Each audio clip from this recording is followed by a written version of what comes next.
એ પ્રકૃતિની પૂજા કરતો આદિવાસી સમાજ આવ્યો છે। આદિવાસી સમાજ આજે પણ સૂર્ય, ચંદ્ર, ગગન, ભૂમિ, પહાડ, પેડ, નદી, નાળાને પૂજનારો છે।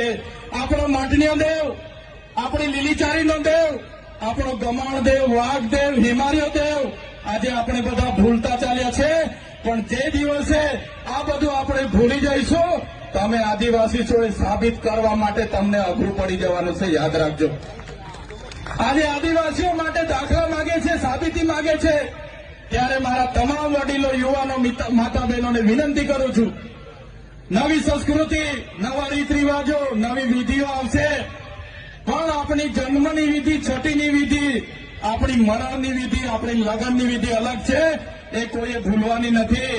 તમને કડવી લાગશે, ચૈતરભાઈની વાત બધાને કડવી લાગશે, પણ તમને એ પણ ખુલાસો કરું, જ્યારે તમે દવા પીવશો, બીમાર પડો ને